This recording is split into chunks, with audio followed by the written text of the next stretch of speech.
Dr. Zakir Naik has been in the eye of the storm ever since the Dhaka terror attacks, when one of the attackers cited him as the inspiration. To talk about all this and more, Dr. Naik himself, in his first interview to any Indian news channel. Dr. We're doing this interview in Jeddah. Isn't it ironical? Why can't you come back to India and make your case? The point to be noted is that I am an NRI, a non-resident Indian, and most part of the year I live outside. So I have an Aqama of Saudi Arabia since many years, even of Dubai. So most of the time I stay outside. So that's the reason I wouldn't like to come all the way just to give an interview. No, it's not a question of interview. You know that, you know how the situation has developed in India. There's been a furor. People have been asking, raising many questions. So what are you afraid of? If there is nothing to hide, why don't you come back to India and answer these questions? Yes, I'm aware that there were many allegations on the Indian media. And I've heard the allegation that Zakir has inspired many terrorists, and many of the Indian channels labeled me as a terrorist. As far as being afraid, I'm not afraid at all. So far, there is not a single Indian government authority which has called me. So if they call me, not a single, because to call they should find something substantial. Just because the Indian media, the television channels, all the newspapers, they want, I'm not going to come for a media trial there. Anyhow, in spite when all these things happen, I was supposed to take out a time for 1.5 days. And I'd called a press conference on the 12th. I was supposed to land on the 11th, have the press conference on the 12th and come back. I was supposed to be for 1.5 days from my busy schedule. I'd taken out time, but we had a great difficulty in finding venue. The venue was booked, it was cancelled. Then again, there were 4 5-star hotels. And 5-star, they agreed. They said fine, then again they cancelled last moment. We went to another one, they cancelled. I don't know who pressurized them. Then finally I had to cancel the trip. Then it took us 4 days. Then I told one of my friends who has a big hall. He said no problem. Even he was pressurized. Finally we had to do in a place which... So the long and short of it is that if needed, you are prepared to come back to India? If any government authority wants any inquiry, I'm most willing to cooperate. But you don't expect me to take out time 1.5 days, again cancel, again come, again cancel. And this is a media trial. If any government authority of India, investigation authority, wants any cooperation, not only Indian, any foreign authority, if they want any cooperation in which they can catch any terrorist of the world, I'm willing anytime. Dr. Certainly it is not the media which has cooked all this up. After all, your name came up when one of the attackers in the Dhaka, in the dastardly terror attack at the Dhaka bakery, took your name. And it's ironical that your television channel is called Peace TV, and your name is being linked, and terrorists are taking your name, citing you as an inspiration. If you know, the attack took place on 1st of July in this year. There was a newspaper by the name of Daily Star, which said that one of the terrorists was inspired by Dr. Zakir Naik. And Dr. Zakir Naik is banned in UK, in Canada, in Malaysia. And later on, the Indian media picked it up and blew it out of proportion. A few days later, the same Daily Star on the 9th of July said, we never ever said that Dr. Zakir Naik inspired any terrorist to kill innocent human beings. What we said, that one of the terrorists was a fan, that's it. So when the Bangladeshi paper corrected, and they went on to say that we stand corrected, that Dr. Zakir Naik is not banned in Malaysia. So when the newspaper, the article from the newspaper with the Indian media picked up this news, why didn't they correct themselves?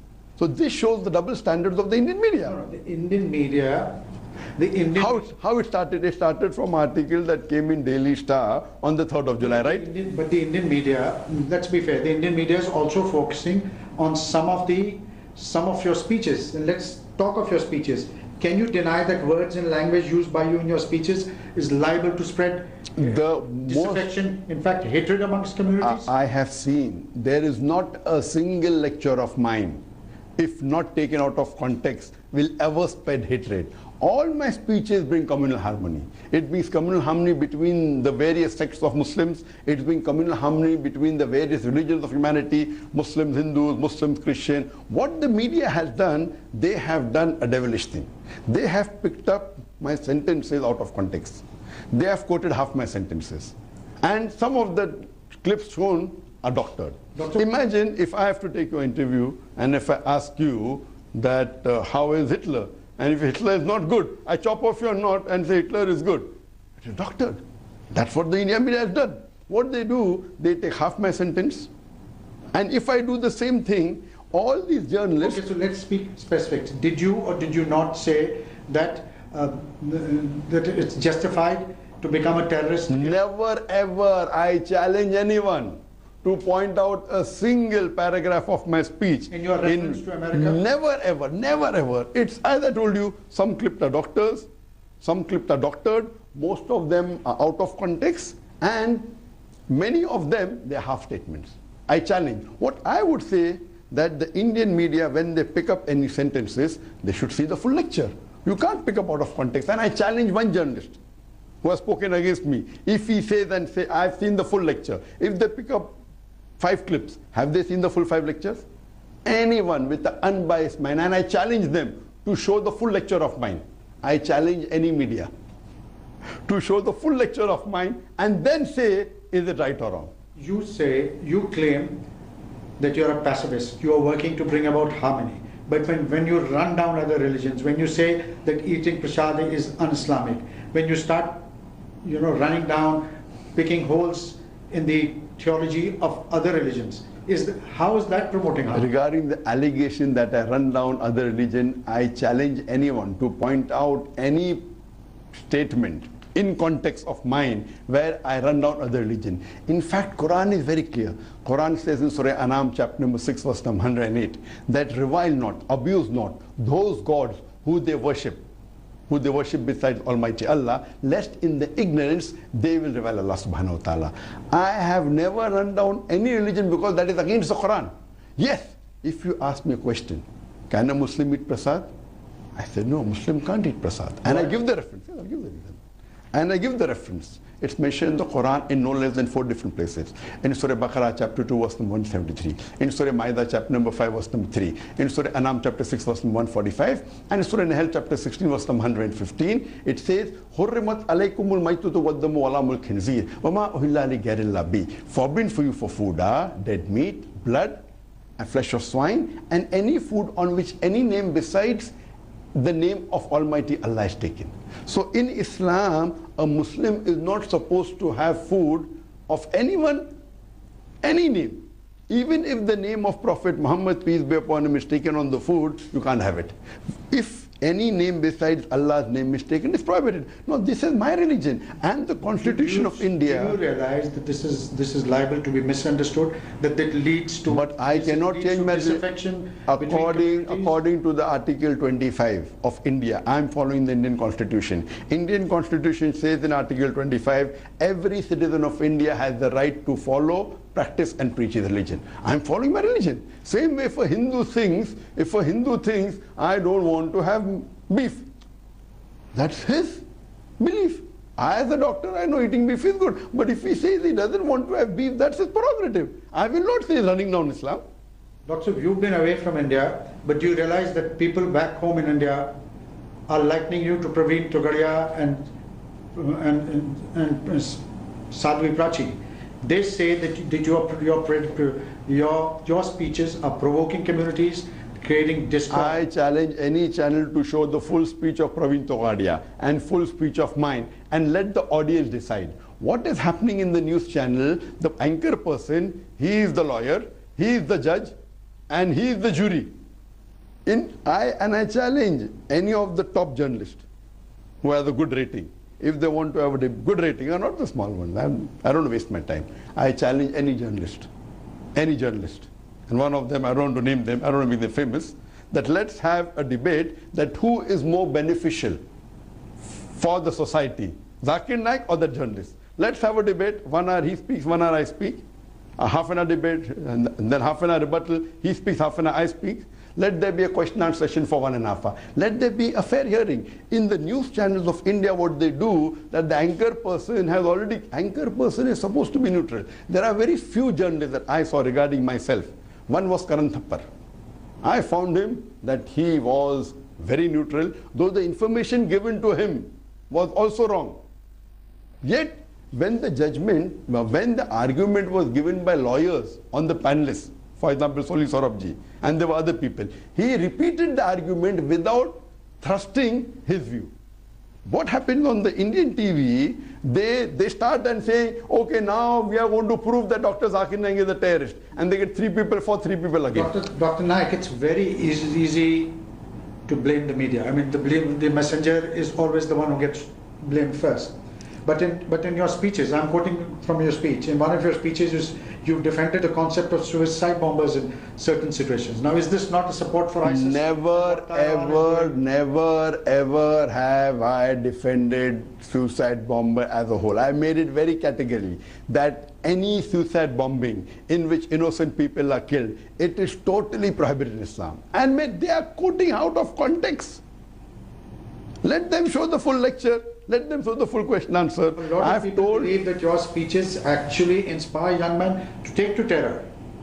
A lot of people, you may not be aware that Peace TV has 200 million viewers, the full Peace TV network. English has 100 million viewers, the Urdu has 80 million viewers, we are on 14 satellites, the Bangla is there, the Chinese is there, and there are 14 million fans of mine. If I was spreading terrorism, there should have been at least 1 million terrorists. In the full world, in the past 25 years, hardly you can name 10, 15, 20 people. So if I agree with you that you are right, there are more than 200 million fans of mine. And if 10 people misunderstand me, who's to blame? It's like giving an example. There is a doctor who has saved thousands of lives, but he could not save 5 patients. And you say, oh, you are a killer of patients. This is what the media is doing. And if this is the case, why have so many government give me award? Today, the most highest Islamic award in the world is the King Faisal Award, the service of Islam, the highest award, equal to the Nobel Prize of Peace. Equally, some governments have banned you from. Some no, one. Don't say some. UK and Canada? No, Canada hasn't banned me. Do you have any letter? This is the media, you show me. And how many countries have given me award? Highest award. Malaysia, Indonesia, Who said that? Indonesia. I was there 2 months back. First we'll come to Saudi, we'll go in order. Saudi Arabia last year gave me the highest award in the Islamic world, King Faisal Award for Service of Islam.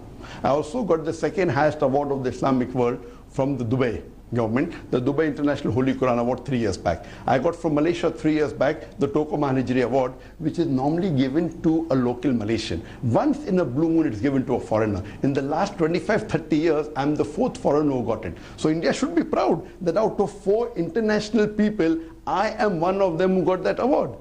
Furthermore, Sharjah gave me an award. Furthermore, Gambia gave me an award. So all these 5 countries, do you think that the intelligence of all these 5 countries, they are foolish? Do you mean to say that the Indian media is far superior to the intelligence of Saudi Arabia and of Malaysia and of Dubai and of Sharjah and of Gambia? What you are asking me about ban. There is no country in the world except UK which did not ban me. The problem is the Indian media doesn't know English properly. What is the meaning of banned in UK? UK is a different country. It has a different terminology. Banned in UK means the person, his books cannot be sold.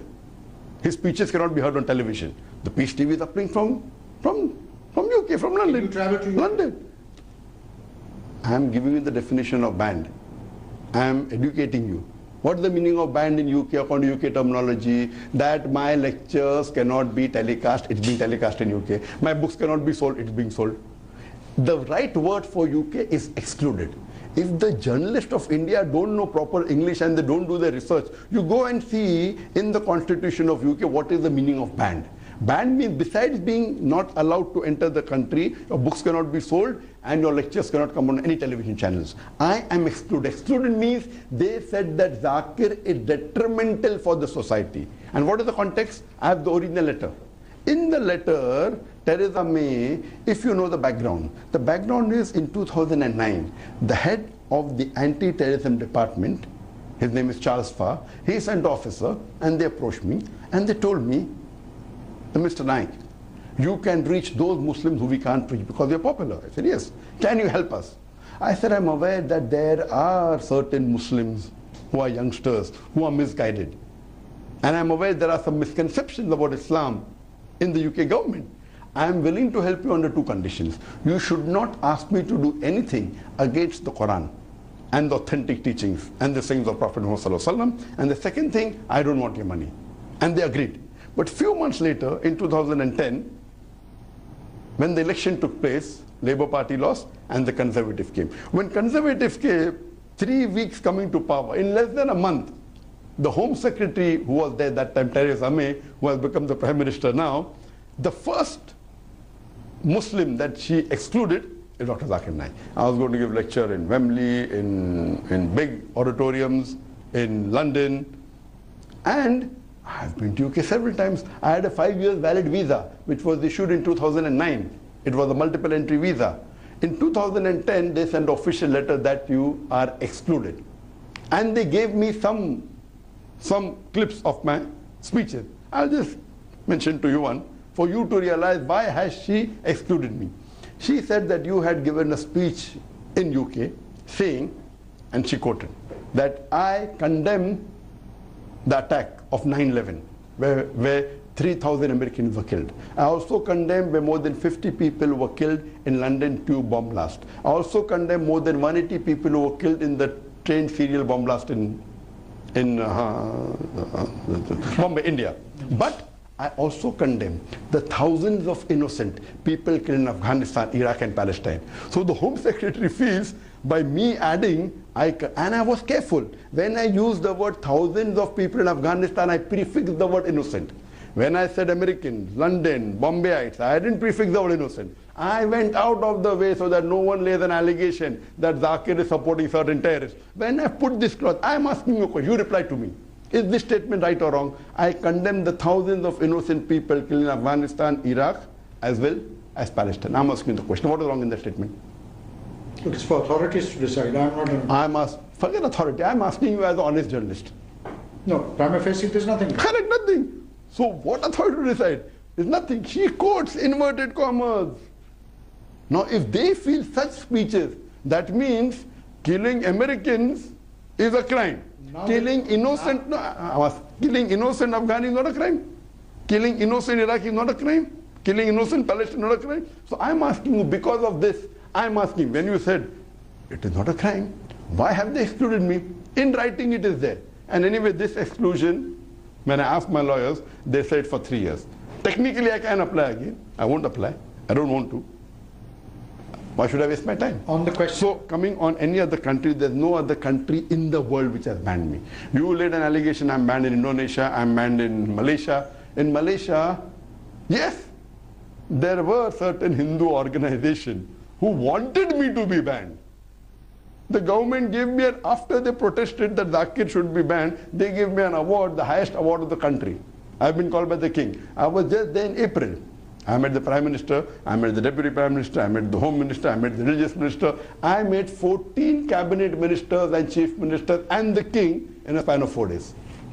Dr. Naik, now that we're talking terrorism, categorically state where do you stand on ISIS? What is your stand on Taliban? What is your stand on the dastardly terror attacks that have taken place in Baghdad, that have taken place in Dhaka, that are taking place across the world? I am very clear, and I've told this 1,000 times. If the media picks up some of my statements out of context, even if you count, I have given more than 2,000 lectures in the past about 20 years, there may be hardly 10 such statements they can pick up. There are more than 1,000 statements of mine which are unequivocal, unambiguous, and I've told that 1,000 times, and I'm repeating it. I condemn all terrorist acts. Because Quran clearly mentions in Surah Ma'idah, chapter number 5, verse number 32, that if anyone kills any other innocent human being, whether Muslim or non-Muslim, it is as though he has killed the whole of humanity. And if anyone saves any human being, it is as though he has saved the whole of humanity. I'm a student of comparative religion. No religion in the world ask people to kill innocent people. But Quran is the only religious book on the face of the earth which gives the statement that if you kill one innocent human being, you have killed the whole of humanity. I have read the Bhagavad Gita, I have read the Veda, I have read the Mahabharata, I have read the Bible. I challenge anyone to take out any such statement equal to the Quran, which says if you kill one innocent human being, you have killed the whole of humanity. So as far as I am concerned, all terrorist acts done by any human being in the world, it is prohibited. It is the second major sin in Islam. As far as ISIS is concerned, I always ask the question, suppose I tell that I am the President of America. Will you report on your channel that I interviewed the President of America in Jeddah? Will you say that? No. You will say the person is telling a lie or the person is a lunatic. Similarly, when an organization comes and says that we are an Islamic state and they're killing innocent people, when the Quran is clear that killing innocent human being is like killing the whole of humanity, how can you agree with the label they're giving themselves? So I tell the media, and specifically the Muslim media and the Muslims, that when you read in the newspaper, this name Islamic State is given by the enemies of Islam. Don't report on your media that Islamic State has done that. Is totally wrong. I call them anti-Islamic State of Iraq and Syria. So I will tell the anti-Islamic State of Iraq and Syria has killed the innocent human beings. For me to say Islamic State, I am endorsing that the Islamic. Will you ever say that I'm the President of America? No. So why are you using double standards? It is clearly mentioned in the Quran that killing innocent human being is like killing the whole of humanity. So I tell the Muslims that in their ignorance, what they're doing, they are endorsing these people. And it is the news media which are giving them more publicity. What? So I will tell them that they are anti-Islamic state. And anyone, leave aside anti-Islamic state does it, whether Muslim does it, whether non-Muslim does it, whether they're talking about Baghdad, whether they're talking about Medina, whether they're talking about Dhaka, whether they're talking about Bombay. When I've categorically told in so many lectures, no, do you want me to say that every act anyone does, I'll come and condemn? Generally, anywhere in the world, whether New York, whether London, whether Baghdad, whether Palestine, whether Afghanistan, whether Iraq, killing innocent human being is condemned. Dr. Naik, you've spoken vehemently here. But do you realize that there is, across the world, increasingly Muslims are being viewed with suspicion? Islam, unfortunately, is not the most popular religion across the world. And would you agree that a part of this problem also stems, responsibilities also devolves on Muslims, on the way some people in the name of Islam have acted? Regarding you saying that Islam is not popular, I would say no. Today it is the most popular. It is the maximum practiced religion in the world. In numbers, Christianity may take, but scholars agree that in practice, Islam is the largest followed religion in the world. I do agree with you that today the world looks at in a different angle. For this, I would blame the media, and I've given lectures. I'm a man of the media. I've given 7 lectures, and according to me, those who are indulging in such acts of terror in the name of Islam. I'm coming. So it's not the media which is. Of course. So number one, according to me, and you ask me the question, I have to give my view. I have not repeated your view, correct? You're asking me, so I'll give my view. Give me a chance to give my view. Certainly. According to me, number one responsible is the media. Today, media is the most important weapon in the world. It can convert black into white, day into night, hero into a villain, villain into a hero. Today, what the media does, picks up black sheep of the Muslim community and they portray as though they're exemplary Muslim. I do agree. There are black sheep in the community. I'm not saying that all those who claim to be Muslims, they're 100% practice Muslim. What did the media do? They pick up black sheep of the Muslim community and they portray as though they're exemplary Muslim. In the Indian media, we have headline, Muslim Arab marrying a girl of 16 years old. Headline. When a non-Muslim rapes a girl of 6-year-old, it comes in news brief. Why? These are the double standards of the media. See about me. But just because, I mean, that doesn't absolve those Muslims who are acting in the name of. That's what I'm trying to tell you. These Muslims who are doing the terrorist attack, they are not practicing Muslims. They are black sheep of the Muslim community. And they are to be condemned. And I condemn all human being, whether Muslim or non-Muslim. When they kill any other innocent human being, it is prohibited. It is as though they're killing the whole of humanity. Islam doesn't agree with that. Islam doesn't preach. Islam comes from the root word salam, which means peace. That's the reason the name of the channel is Peace TV. And it is bringing peace. Now what's happening, those people, many people don't want peace. If peace is there, how will the factory work? Many countries want to sell weapons. If peace is there, how will they sell weapons? And you know that. You know that better than me. What they don't want peace to be there. And our channel is promoting peace. Our channel is promoting peace. There is, throughout the world it is seen. Almost all the countries of the world it's seeing. What is the problem with Bangladesh and with India? I don't know. UK, which has the stringent law, we got the downlinking permission. I'm asking you, what is the problem? Why doesn't the government say, this program, show half an hour, this program half an hour, what we have seen, it is detrimental to the Indian society. I challenge. You mentioned the government of India. You have issues with the government. Do you believe under this present government, intercommunity relations in India have always been fraught? Do you believe that under this present government, those tensions have increased? See, as far, when I told government, I didn't say present or past. No, I'm asking you specifically. No, I'm answering you specifically. We didn't apply for the downlinking permission in the present government. We applied in the previous government. We applied in 2008, 2010, 2012. Always it was refused. They didn't give us a reason. That's a security reason. Why? When there are so many channels of the Christians that are running, more than 10, 20, there are Hindu channels. Why don't they have not allowed a single mainstream Muslim channel? Why? This present government, I haven't applied. I'm going to apply. I'm going to ask the Peace TV officials, I'm going to tell them, apply, and let's see what is the motive of this government. As far as the past government was there, thrice they refused. And they haven't given us a reason. When the world is allowing, do you mean to say that the intelligence of India is something superior? Or you point out, okay, this lecture of yours or this lecture shown on Peace TV is detrimental to the society. So as far as this government is concerned, I'm going to ask the Peace TV officials to apply again. And I feel that now since they're doing inquiry, I feel that when I want them to do inquiry on my speeches, I know that they have said, as far as the present government is concerned, regarding myself, I'm not a politician. As far as I'm concerned, the present government hasn't bothered me at all, till now. Even till today, till the time I'm talking to you. Tomorrow I don't know what will happen. Till today, I have got my reservation with the Indian media. Even though the Indian media in the past 2 weeks have called me as terrorist #1, I have not received a single call from any Indian official government for investigation. That shows that they are really careful. They are doing research. So it's the media to blame, but tell me. 100%. Okay. Till today. Tomorrow I don't know. You are entitled to an opinion. I may beg to differ. Do you believe, and there are many politicians, and I'm specifically coming back to this question because there are many politicians who are of this view, but do you subscribe? Of the view of what? Of the view of what? No, of the view of what? Just coming to that. Do you subscribe to the view that tensions under the present government, under the present Prime Minister, have increased? See, tensions, asking about myself, asking about the others. I'm asking intercommunity tensions. Intercommunity tension, yes, they have increased. In some cases have decreased.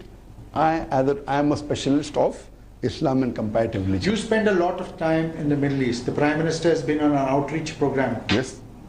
What kind of an impact has it had? See, as far as the present Prime Minister Narendra Modi is concerned, I have to be very honest with you, that in my limited knowledge that I have, he is the first Prime Minister of India in a span of 2 years had been to so many Muslim countries.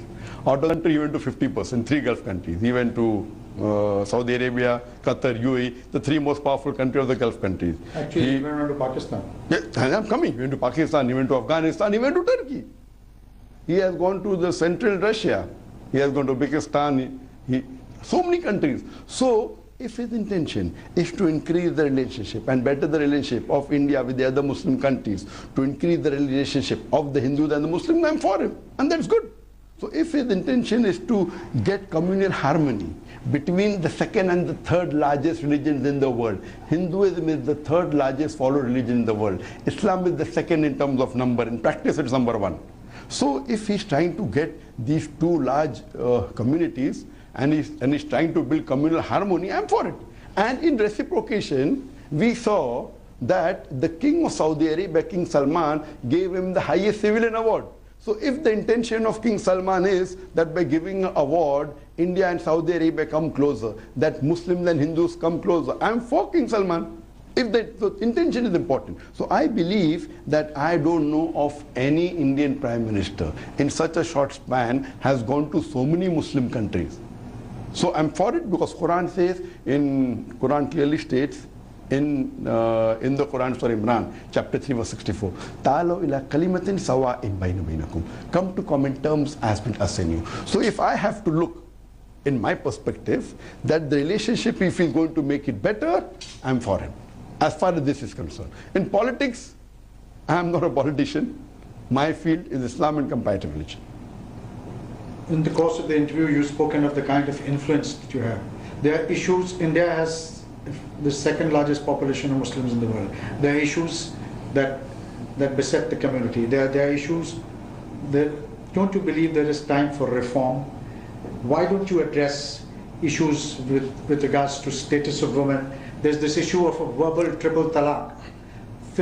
Millions of Muslim women have signed a petition in India, are crying out for reform. You're saying India is the second largest Muslim country in the world? According to me, it is the largest. Yes, the Indian government records may say second. According to me, it is the largest, more than even Indonesia. I feel there are about 230 to 250 million Muslims in India, 20%, I believe, or maybe more than that. It is the largest. Regarding me speaking on issues like women's rights, that is the problem. That the Indian media doesn't see my lectures. I have given 2,000 lectures. So where do you stand on an issue like verbal triple talaq? I have given a lecture on women's rights in Islam, modernizing outdated.